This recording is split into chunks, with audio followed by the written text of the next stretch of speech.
And welcome back, horror heads. This is Scream with Me. My name is Rusty, and this is me music and horror movie channel, where I talk about my favorite horror movies and why I love them and why you may not. I don't know. And now I want to talk about. Everybody knows my love of killer kids. It's one of my favorite subgenres of horror, and I want to talk about a little movie from 2000 called The Calling.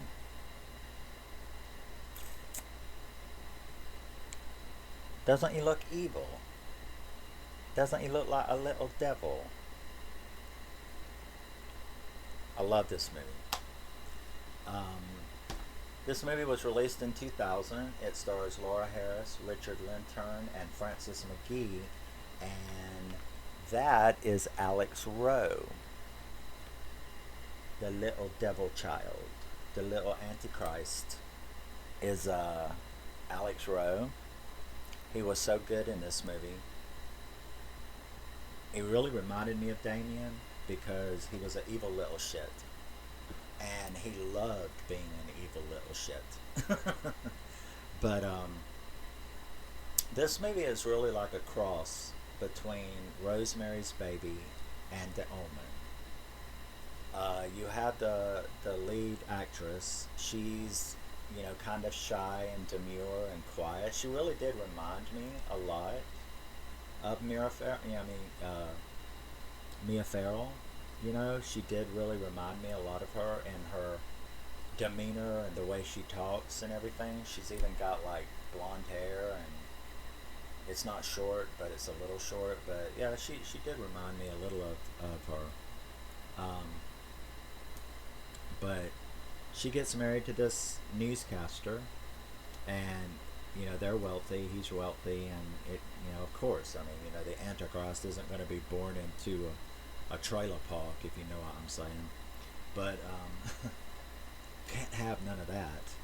But so yeah, she gets pregnant the night that they got married, and there was like a really spooky Rosemary's Baby scene where she gets impregnated, and it is of course not by her husband, but she thinks it is. And then this beautiful, beautiful baby. I mean, he's a stunning child.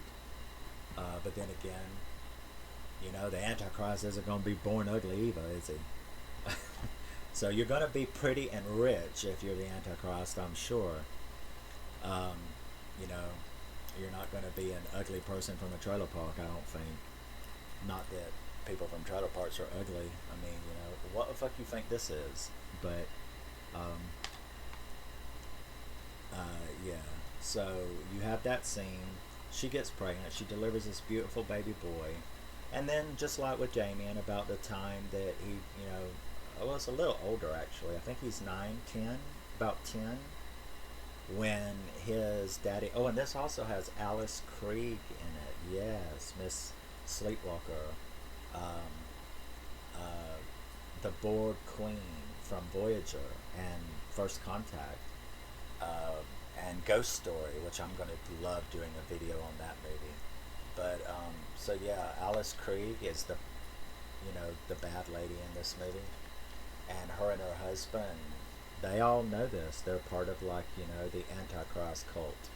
So they've known this all along. You have the gaslighting, a lot of it, just like with Rosemary's Baby, because she starts noticing something's wrong. But even more than the Omen, Dylan, the kid, the Antichrist in this movie, he Dylan really, really, really loves being what he is. And he doesn't really know, what that is at the very beginning, but he kind of does, and he's okay with it. And when they come to give him the ritual, Alice Krige and his, what would you call him, his adopted father, because it's not his real father. And the boy even knows that, he knows what's going on. I guess he can feel it inside. But they come and they put him through this really disturbing ritual that you find out later he was basically, the kid is nailed upside down on a cross, on an upside down cross. And they show that, which really, I was shocked by that actually. I was shocked by that when they showed that scene, because I'm like, did they really just show them nail a 10-year-old upside down on a cross? That's willingly. I mean, he willingly allowed that because that's what was going to, that was part of the ritual that was going to give him the power. So the mom, of course, you have the shadow knower, you know, the person that knows this is going on, starts like approaching her, saying, you know, your kid's evil, you gotta kill him, just like in the Omen, yeah, and you got to kill him, you got to stop him, and she finally eventually believes him, and he goes with her to the celebration party for the kid's birthday, which turns out, here's another little bit of shock, his birthday party that she wasn't invited to because, you know, they gaslighted her. He got full custody of the son. She's thrown out, and she comes with this taxi driver. This is how she met him, who knows all the secrets, and they're going to go in. So she infiltrates this party in this mansion, and it's a sex orgy. I mean, this 10-year-old little AntiChrist is, what would you call it? He's the star attraction. You know, like standing up on the balcony. He's like looking over his minions, and they're like having a sex orgy. I mean, there's like nudity and orgy stuff. And he's like taking off his little devil mask and, you know, smiling as he kills one of them as a sacrifice. That was a little shocking as well. I remember thinking when I was watching it, I was like, okay. It's not kind of party I've ever heard for a 10-year-old, but I guess, you know, a sex orgy / sacrificial ceremony for a 10-year-old, I guess, is acceptable in the AntiChrist community. But it was really good. It was really cool. And the mother gets him, and this is where I got confused at this part. She actually gets him out of the house with the minions everywhere, passed out and stuff, from drink and drugs and sex and stuff. And she and the taxi driver takes him down to the ocean, which is the only way to kill him. That's the lure in this movie. The lure in this movie is that you have to drown the Antichrist. So none of those little knives like from the Omen. This one you gotta drown him. But she does. She kills him, and he's fucking dead. And I was like, well, that's not the way these kind of things are supposed to go, is it? So when she gets through killing him, you know, she walks back onto the shore, and there's all the minions, including Alice Krige and his father, and they're all standing there, and they shoot her. You're right, they shoot her, like put a hole for her about right here, you know. So yeah, so you have she's now in the hospital, and the boy is dead. Dylan is dead, and you're like, well, this isn't working out the way I thought it was going to. And they start having a funeral by the ocean, and there's a priest that she's been trying to get to help her, besides that taxi driver. There's a priest that she's been trying to confess to, and she's told him this whole story. So actually this whole movie has been a flashback from that moment where she's telling the priest what happened. And the priest sort of figures it out right about the time that I figured it out. That taxi driver was the one who impregnated her. that taxi driver with all of his Jesus crosses and crucifixes and everything, he was actually supposed to be Lucifer, the fallen angel. And that was his son that he helped her kill. But as you see what's going on, it occurred to me in my head, I'm like,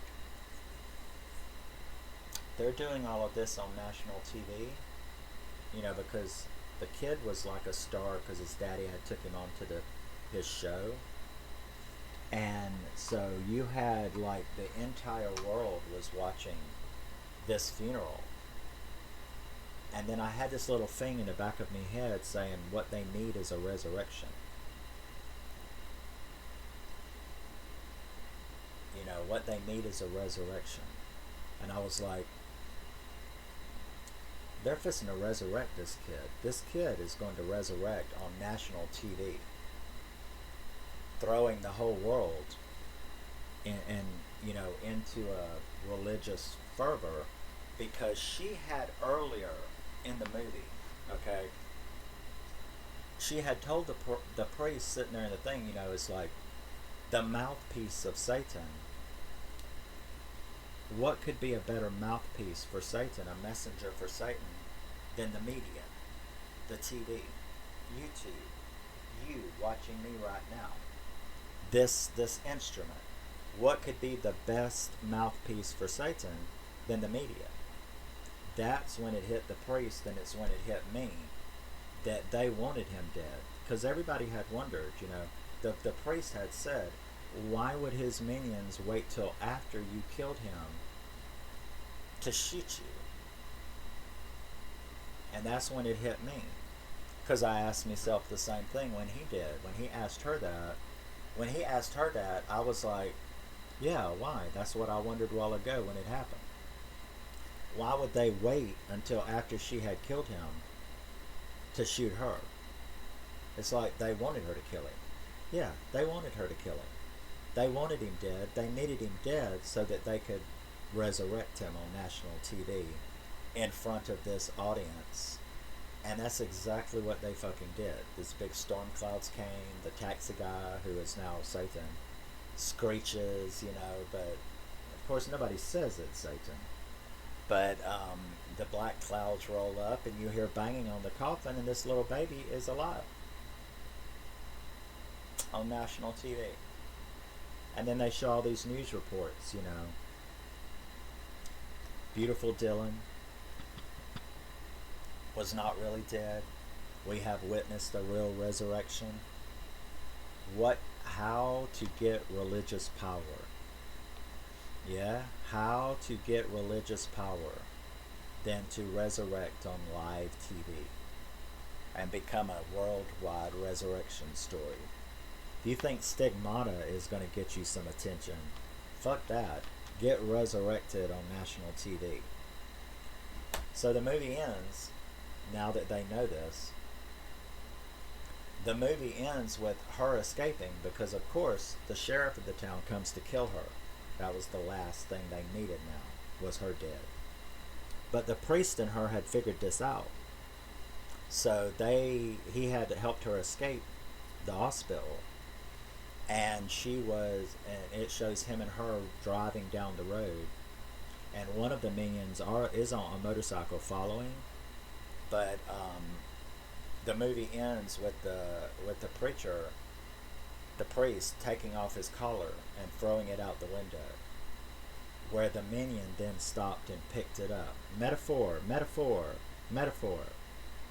Because now this kid, Dylan, is going to be the superstar of Catholicism, Christianity. He resurrected on TV. He's got a first-class ticket to be the biggest religious leader, right? The priest knew that. That's why he threw his Christian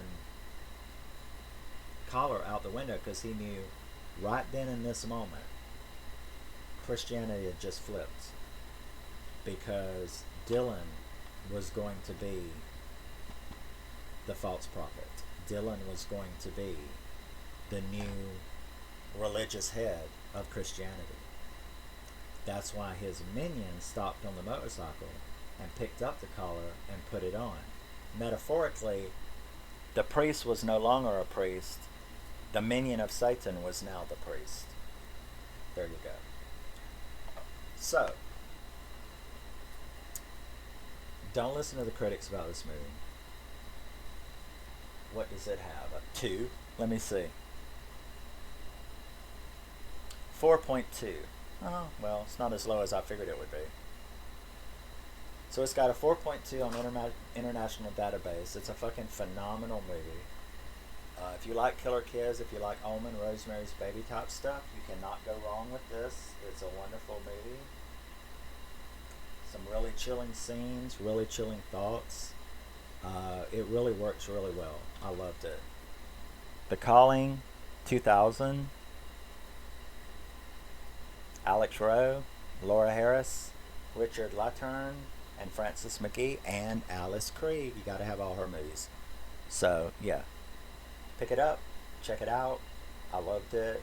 I loved how the story was Rosemary's Baby, and it was The Omen, but it was a mishmash as well as some extra stuff thrown in to separate it from those two movies, while still being clones, or a type of clone in the same genre. And I loved it. I really liked this movie. So thank you, and we will be back later with more, as always, I hope, unless I drop dead. But yes, I wear knee socks. I do. I wear knee socks. And I wear Harley Davidson motorcycle boots with my knee socks. So I am for real a punk. And so there you go. I'll have to show my boots off sometime. But I hope to see you soon. And I'll be back with more horror later. Love you. Stay scary in your head. And I'll see you.